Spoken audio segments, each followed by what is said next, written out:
Πρωτοσιάδου Δήμητρα, Γεωργιανάκη Μαρία, Γιαννική Παναγιώτα, Καραντώνη Μαρία, Καλυπίδη Κυριακή, Καλυπίδη Μαρία, Κουλούκη Δέσποινα, Παπαγγέλη Δημήτριος, Παπαδόπουλο Κυριακή, Παρμαξέλη Παναγιώτα, Σαμοζέλη Κωνσταντίνα, Σαμοζέλη Όλγα, Σαβριανίδης Δημήτριος, Παπαδίδη Σωτηρία, Παπαδίδη Ιωάννα, Τεραβίδης Παναγιώτης.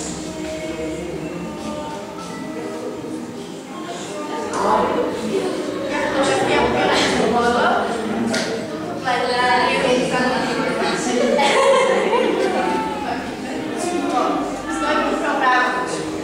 Να εξοικειωθούν οι μαθητές με τις μονάδες βιολογικής καλλιέργειας, να γνωρίσουν οι μαθητές για την βιολογικών καλλιεργειών του πάρκου, να ευαισθητοποιηθούν οι μαθητές για τις αρχές και τις πρακτικές αεροπορίας, να αναδειχθούν τα περιβαλλοντικά προβλήματα που δημιουργεί η αλλαγή στη χρήση των λοιπασμάτων, αλλαγή των υποαλογέων, παλαιολογία με την τεχνολογία των τεχνολογικών και τεχνητών, να διευθυνθούν οι προοπτικές και τα προβλήματα των βιολογικών καλλιεργειών, να αναπτύξουν την τεχνολογική συνείδηση.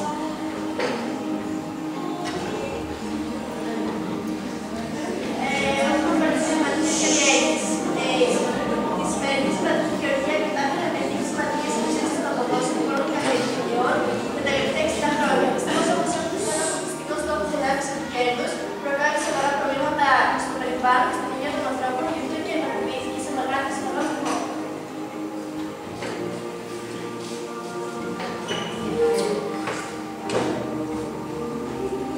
Προβλήματα που προέκυψαν από τις σημαντικές καλλιέργειες. Η εξάρτηση της εφορίας του εδάφους και με τη χρήση των αντιοξυδότων φαρμάκων, μόλις των ορθοπορίζοντα και ερήμωση της καλλιεργής της γης, η καταστροφή των ωφέλιμων εδώμων και γενικότερα του οικοσυστήματος, σοβαρά προβλήματα για τον εργαζομένο στην ονομική παραγωγή μέσω έκθεσης του τοπάρχου. Σοβαρά προβλήματα για την υγεία των αγροτικών προϊόντων.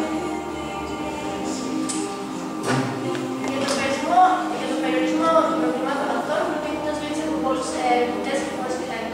Καθώς και από την Ευρωπαϊκή Ένωση, η αηφορική γεωργία, η οποία βασίζεται στην καλύτερη τεχνιστική ικανότητα, στην περιορισμένη χρήση αγροτικών και στην αντιδιάταση των εκτός γεωργίας εισρώων.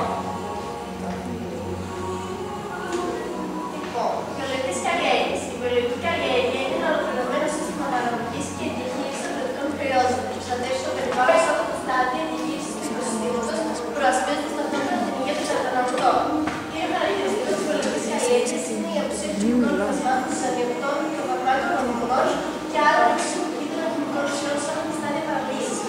Επιπλέον, τα βιολογικά προϊόντα δεν περιέχουν συντηρητικά, πρόσωπα και διάφορες άλλες χημικές ουσίες στη σύνθεσή τους. Οι πρακτικές των βιολογικών καλλιεργειών είναι τέτοιες που προστατεύουν το περιβάλλον, διάσωσης έτσι τη βιοποικιλότητα του οικοσυστήματος. Επιτυχάνεται έτσι ένα εξορροπημένο σύστημα που έχει αντίθεση με τη σημαντική γεωργία. Η βιολογική γεωργία αντιμετωπίζει με σεβασμό τη φύση και προστατεύει άμεσα το έδαφος, την ατμόσφαιρα και τα αποθέματα νερού. Με σεβασμό στη σοφία της φύσης, οι βιολογικοί συνδυάζουν την παράδοση με τη σύγχρονη γνώση. Χρησιμοποιούν μόνο φυσικά λοιπάσματα, ενισχύουν την γονιμότητα του εδάφους, αλλάζοντας τα είδη που καλλιεργούν και επιτρέπουν την φυσική ορίμανση των καρπών χωρίς να εντατικοποιούν την εκτελική παραγωγή με τεχνητές μεθόδους.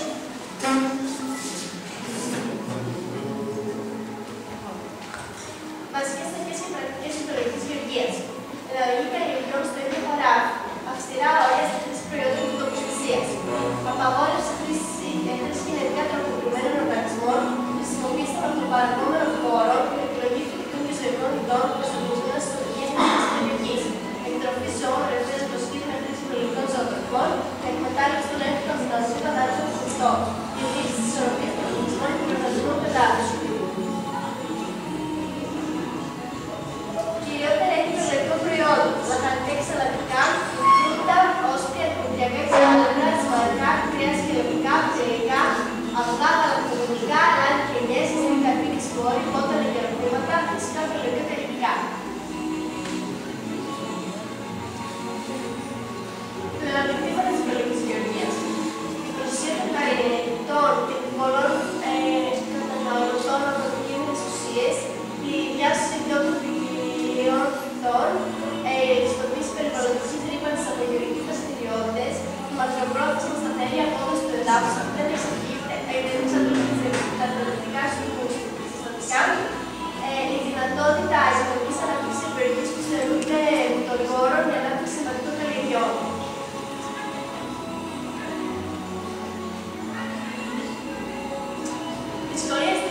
βιολογική γεωργία.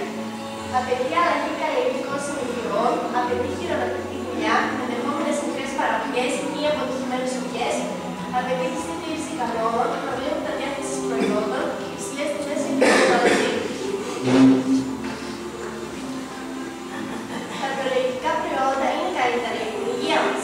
Ναι, αφού είναι πλουσιότερες σε υποστοιχεία και βιταμίνες. Η αποφυγή χρήση χημικών παρασκευασμάτων αναγκάζεται αυτό να αναπτύσσει μεγαλύτερο ριζικό σύστημα, έτσι βρίσκει στο έδαφος περισσότερα υποστοιχεία. Ακόμα λόγω απουσίας χημικών, το φυσικό χρειάζεται περισσότερο χρόνο να οριμάσει. Έτσι έχει περισσότερο χρόνο για να μετατρέψει τα στοιχεία που παίρνει από το έδαφος σε αμινοξέα και βιταμίνες, που είναι πολύ χρήσιμο για τον ανθρώπινο οργανισμό. Επιπλέον, η βιολογική καλλιέργεια αποφεύγει τη ρήπανση του περιβάλλοντος και διατηρεί την ισορροπία της φύσης, γεγονός που επιτρέπει θετικά στον άνθρωπο σε πολλές εποχές.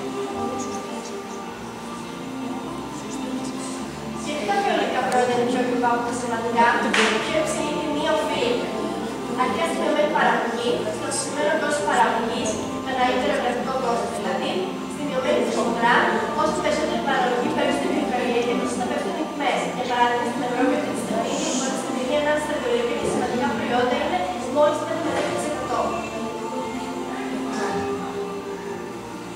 Φυσικά, στην πραγματικότητα, το υλικό που πληρώνει ο άνθρωπος από τη βιολογική καλλιέργεια είναι πολύ μικρότερο από εκείνο που πληρώνει τη συμβατική.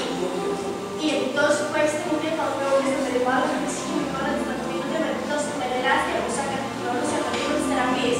Σε μερικές περιπτώσεις, μάλιστα, η συνέχεια προκαλείται είναι αληθανόφωνο. Αυτός άλλωστε είναι και ο λόγος που όλο και περισσότεροι άνθρωποι βλέπουν βιολογικά προϊόντα. Εξασφαλίζουν καταναλώντας τα ένα καλύτερο πρωτεϊνές για τους ίδιους και για τα παιδιά τους. Για ένα περιβάλλον καθαρό και ισορροπημένο. Ώστε να αναπτύσσει τη βελτίωση της ποιότητας της ζωής. Όσο γρηγορότερα συνειδητοποιήσουμε αυτή την ανάγκη, τόσο θα μεγαλώνει η ζήτηση για βιολογικά προϊόντα, τόσο θα αυξάνεται η προσφορά και οι τιμές θα πέφτουν. Έτσι που είναι μια προσοχή σε όλους.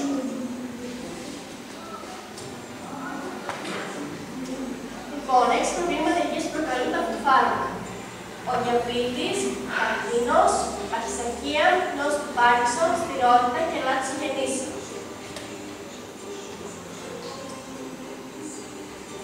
Πώς ελέγχονται τα βιολογικά προϊόντα. Από τα ίδια τροφής που παράγονται και κατασκευάζονται στην Ευρωπαϊκή Ένωση, μόνο η οποία αποφέρει να δείξει σχετικά με τον βιολογικό τρόπο παραγωγής έχει χρησιμοποιηθεί να υπόκειται σε καθεστώς τακτικού ελέγχου σε όλα τα στάδια παραγωγής και εμπορίας του. Οι οργανισμοί ελέγχου και πιστοποίηση βιολογικών προϊόντων, οι οποίοι έχουν άδεια από το Υπουργείο Ζωικής Ανάπτυξης και Τροφίμων και διαπίστευση από το Εθνικό Συμβούλιο Διαπίστευσης, πραγματοποιούν ελέγχους της παραγωγής, εμπορίας, παρασκευής, αποθήκευσης και εισαγωγής προϊόντων από τρίτες χώρες. Οι έλεγχοι αυτοί κατατάσσονται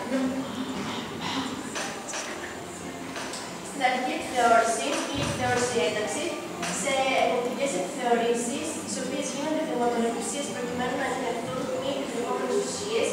Επίσης, στο πλαίσιο της επίλυψης γενικής σχετικής νομοθεσίας διενεργούνται έλεγχοι από τον οργανισμό πιστοποίησης και βιολογικών προϊόντων του ΙΑ. Στους συγκεκριμένους οργανισμούς ελέγχου και πιστοποίησης προϊόντων βιολογικής γεωργίας, στους επιχειρηματίες που έχουν ενταχθεί στο σύστημα ελέγχου, στους χώρους εμπόρους των προϊόντων βιολογικής γεωργίας, σε κάθε σημείο λιανικής ή οικονομικής πόλης. Αυτή τη στιγμή υπάρχουν στην Ελλάδα 8 οργανισμοί πιστοποίησης βιολογικών προϊόντων. Σήματα πιστοποίησης βιολογικών και καλλιεργειών προϊόντων είναι το σήμα της 2, το σήμα της Βιοελλάς, το Ευρωπαϊκό Σήμα της Βιολογικής Γεωργίας και το σύστημα πιστοποίησης φυσιολογικής.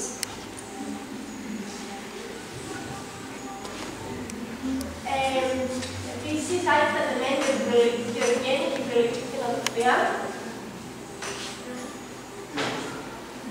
Ανάβρα μαγνησίας είναι το μέρος που επισκεφτήκαμε στον Βόλο. Στα πλαίσια του προγράμματος που αναλάβουμε, επισκεφτήκαμε το χωριό Ανάβρα μαγνησίας. Πρόκειται για ένα αποβαθμισμένο ελληνικό χωριό που κατάφερε μετά από συστηματική προσπάθεια όχι μόνο στη διαμορφή, αλλά και να γίνει πρότυπο ανάπτυξης της στρατηγικής όρθιος σε υψόμετρο 2 μέτρων σε απόσταση 40 χιλιόμετρα από την κοντινή Κομμόπολη των Αρμυρών. 700 κάτοικοι όλων των κτηνοτρόφων παραλαμβάνουν στο λιγότερο από 30 έως 100.000 ευρώ για μια ποιότητα ζωής που μπορεί να συγκριθεί μόνο με την πλούσια Ελβετία. Εδώ ο κόσμος δεν έχει μπροστά στην κακέτητα, αλλά επιστρέφει στο χωριό του. Με ποσοστό ενεργείας στο 0 και με μέσο όρο ηλικίας του 40 έτη. Η πληθυσμικότητα διπλασιάστηκε μέσα στα τελευταία 15 χρόνια.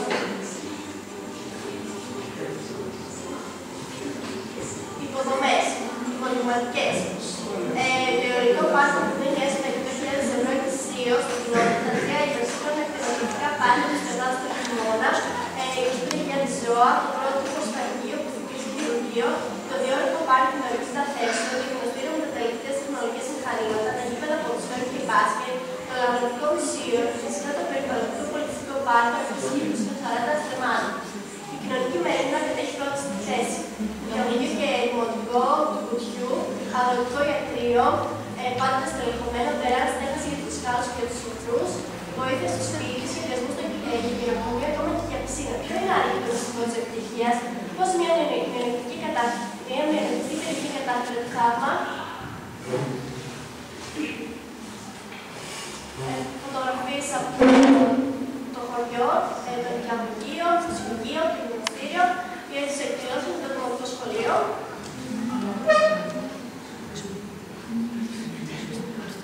Δημήτρης Τσουκαλάς. Θυμάστε την διάρκεια της αρχής της δεκαετίας του 90, όταν τα υγεία της κοινότητας πήρε ο Δημήτρης Τσουκαλάς, ένας άνθρωπος που άρχισε την αρχή να ενεργεί στο χωριό του και να προσφέρει στη γενέτειρά του. Με ένα διάρκεια 4 χρόνων από τότε η κοινοτάξη της ανάπτυξης. Κατάσταση που συνάντησε την απελπιστική. Τα γελάδια, οι γύροι, τα πρόβατα κυκλοφορούσαν ελεύθερα στο χωριό, στους χωματόδρομους. Δεν υπήρχε πουθενά άσφαλτος. Το χειμώνα περπατούσαν στη κλάση. Το καλοκαίρι σκόνη σέπνη. Τα λόγια του είναι αυτά. Προτεραιότητά μας είναι η κατασκευή των κτηνοτροφικών πάρκων για να μπει τέλος στην αναρχία που κρατούσε. Με φως, νερό και σωστή δόμηση θα βρει στο ζώο στο χειμώνα. Τους υπόλοιπους μήνες βρίσκουν ελεύθερα στα βουνά. Αυτός είναι ο λόγος που το κρέας συστημίζεται για την ξεχωριστή γεύση. Η κτηνοτροφία είναι πηγή των συστημάτων στην ανάγκη, λέει ο πρόεδρος της κοινότητας. Ίσως εγώ είμαι πιο φτωχός του χωριού, αφού η σύνταξη που παίρνω από την ΔΕΗ, όπου έφυγα με το βασμό του θεωρητή κοιμάνεται από 2.500 ευρώ. Η βάση της ανάπτυξης. Η πρόταση γεννήθηκε με την κατασκευή του σφαγείου βιολογικής γραμμής στο κρατικό δημόσιο στην Ελλάδα, με το τύχη της κτήριου. Έτσι, είχε τάξει και δημιουργήθηκε η βάση για την ανάπτυξη της βιοκτηνοτροφίας και συνέβη η παραγωγή να κερδίσει συναντικά ποσά από τις επιδοτήσεις της Ευρωπαϊκής Ένωσης με χρήματα τις οποίες έγιναν οι παραπάνω υποδομές.